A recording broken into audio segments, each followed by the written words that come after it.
Hello everyone, my name is Hakeem and I had done BTech in Civil Engineering, and from now I'm going to teach you the physics of class 10th. ठीक है, तो आज से मैं आपको 10th class की physics पढ़ाऊँगा। 10th class की physics पढ़ाऊँगा आसान आसान आसान आसान से आसान तरीका मैं आपको समझाऊँगा। ठीक है, आसान से आसान तरीके से मैं आपको 10th का जो फिज़िक्स है ना वो आपको समझाऊंगा। मैंने यहाँ पे लिखा है टॉपिक फर्स्ट स्लाइड, बट इससे पहले हम नज़र डालते हैं सिलेबस पे। ठीक है, सिलेबस जो कि सीबीएसई पैटर्न पे मैंने लिया है। सीबीएसई पैटर्न पे क्यों लिया है मैंने?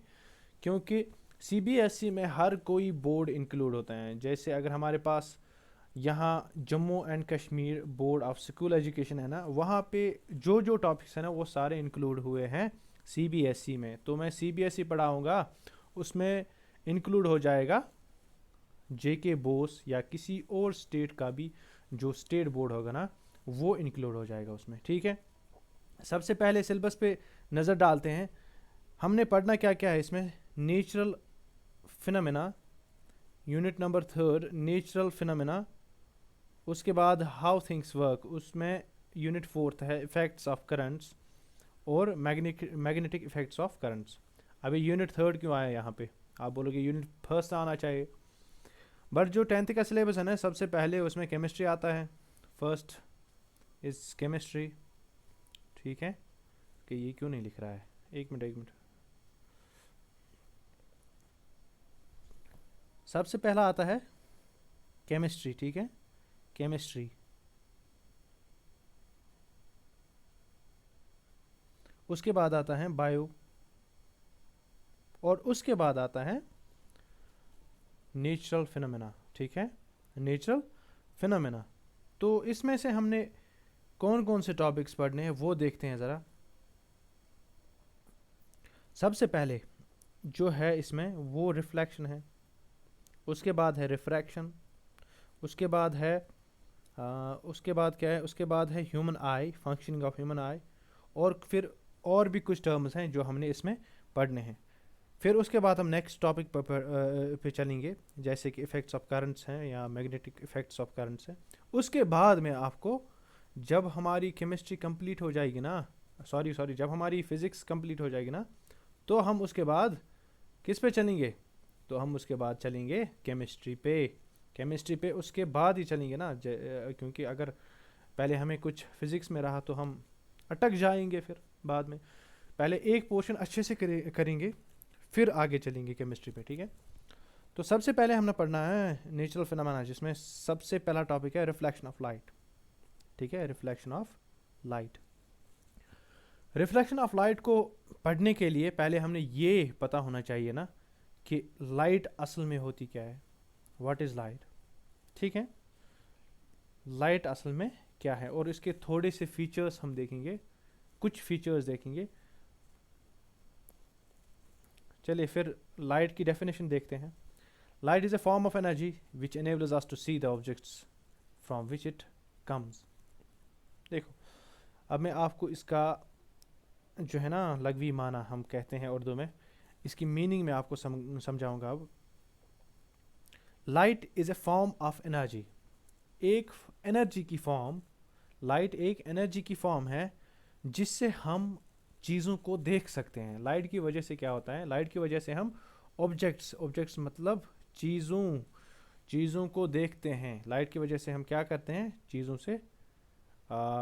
चीज़ों को देख पाते हैं। ठीक है, अब ये क्या लिखे हैं? From which it comes. देखो, अब इसको मैं थोड़ा सा एक्सप्लेन करूँगा। हमारे पास एक ऑब्जेक्ट है,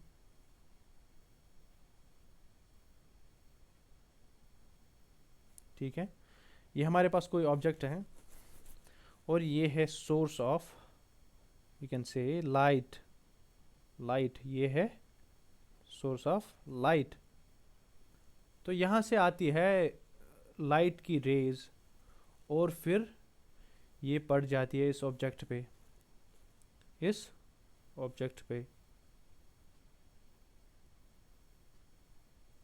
ठीक है, फिर पड़ती है ये इस ऑब्जेक्ट पे।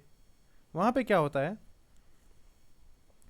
ऑब्जेक्ट पे जब ये लाइट्स की रेज पड़ती है ना, लाइट की रेज जब भी ऑब्जेक्ट पे पड़ती है ना, वो ऑब्जेक्ट इन रेज को रिफ्लेक्ट करती है, ठीक है, रिफ्लेक्ट करती है, और वही रिफ्लेक्टेड लाइट्स फिर कहाँ पहुंच जाती है, ह्यूमन आई पे, ठीक है, फिर वो ह्यूमन आई पे पहुंच जाती है,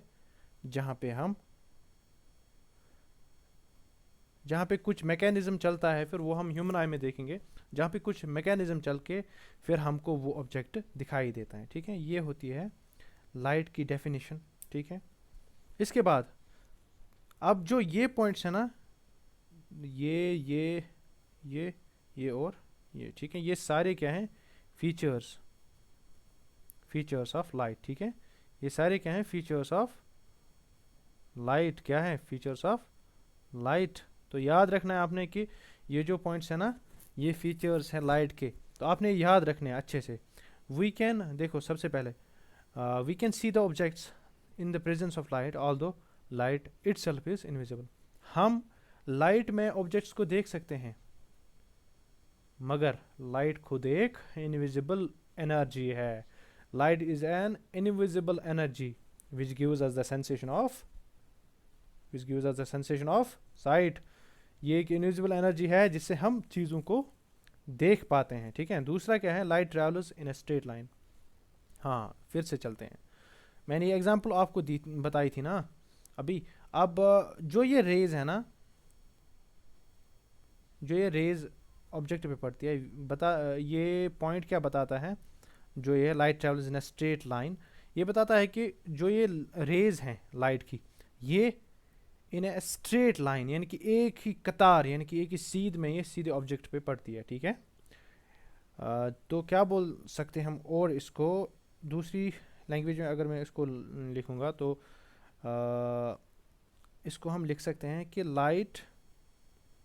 लाइट follows a straight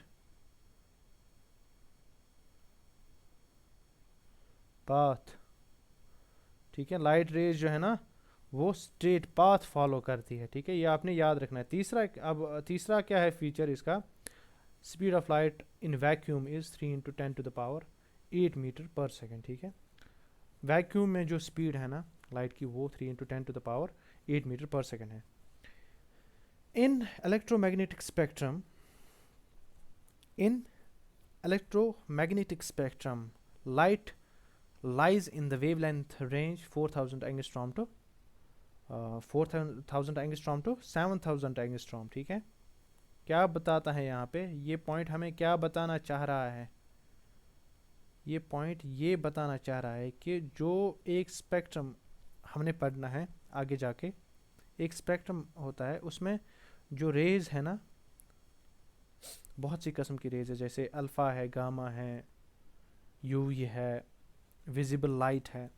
बोलते हैं विजिबल लाइट जो है, ये उनका एक स्पेक्ट्रम बन जाता है, ठीक है, सॉरी, उनका एक स्पेक्ट्रम बनाया जाता है, सॉरी बनाया हुआ है, उनका एक स्पेक्ट्रम बनाया हुआ है, जिनमें उनकी जो वेवलेंथ्स हैं वो मेंशन की गई है कि अल्ट्रावायलेट्स की वेवलेंथ कहाँ से कहाँ तक है, अल्फ़ा रेज की कहाँ से कहाँ तक है। और यही बताता है कि जो इलेक्ट्रोमैग्नेटिक स्पेक्ट्रम है, उसमें जो वेवलेंथ है लाइट रेज की, वो है 4000 एंगस्ट्रॉम। इससे हम डिनोट करते हैं ए, और इसका पावर नॉट, ठीक है। 4000 एंगस्ट्रॉम से लेकर 7000 एंगस्ट्रॉम तक है, ठीक है, ये आपने याद रखना है। आपको आगे मैं अच्छे से समझाऊंगा जब हम उस टॉपिक पे जा पहुंचेंगे। अब और एक पॉइंट है, light has 7 components which are collectively called as VIBGYOR. Light जो है ना, ये एक ही कलर का नहीं है, इसमें 7 कंपोनेंट्स हैं, कंपोनेंट कलर्स हम कह सकते हैं, कंपोनेंट कलर्स हैं जो कलेक्टिवली कहलाते हैं वेबक्यूआर। वी की फुल फॉर्म क्या है इसमें, वायलेट, आई से इंडिगो, बी से ब्लू, जी से ग्रीन, वाई से येलो, ओ से ऑरेंज एंड आर से रेड, विबग्योर विबग्योर विबग्योर, याद रखना है आपने, याद रखना है आपने, याद रखना है आपने, ठीक है, विबग्योर याद रखना है। आगे चलते हैं, टाइप्स ऑफ बॉडीज़। अब हम सबसे पहले देखेंगे या ऑब्जेक्ट्स, टाइप्स ऑफ बॉडीज़ या ऑब्जेक्ट्स, ठीक है, टाइप्स ऑफ बॉडीज़ या ऑब्जेक्ट्स। ल्यूमिनस बॉडी,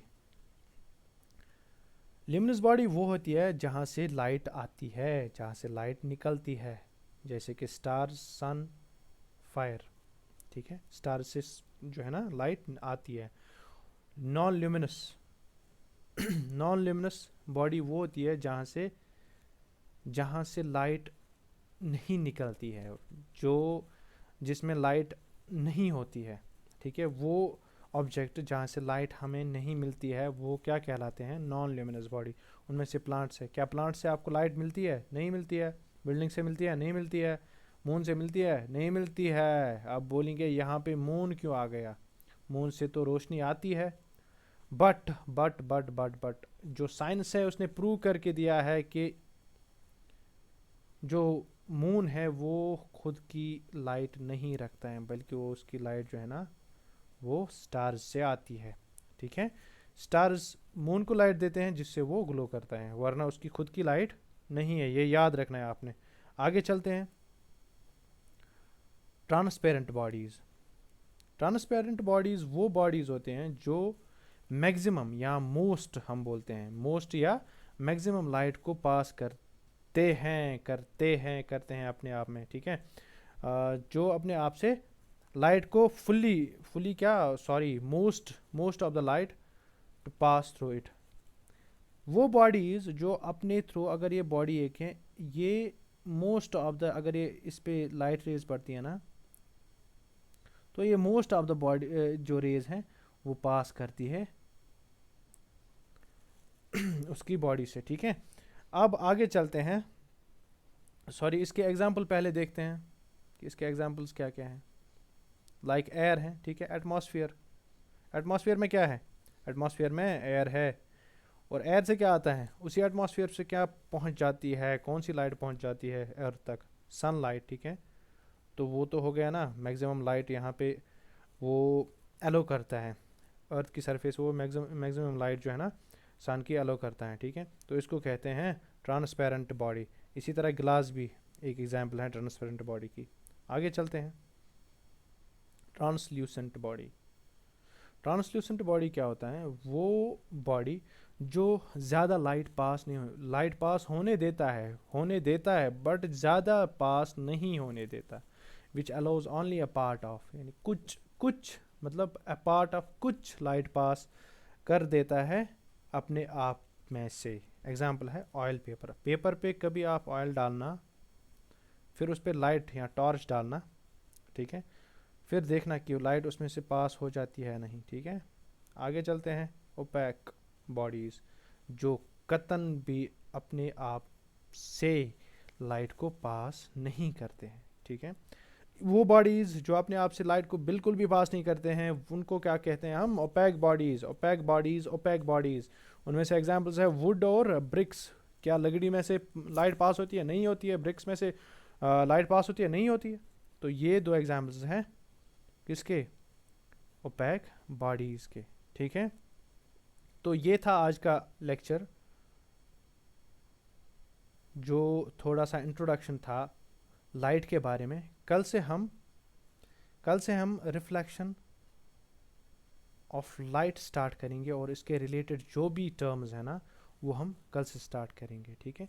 तब तक के लिए have a great time and good bye and thank you for joining the lecture.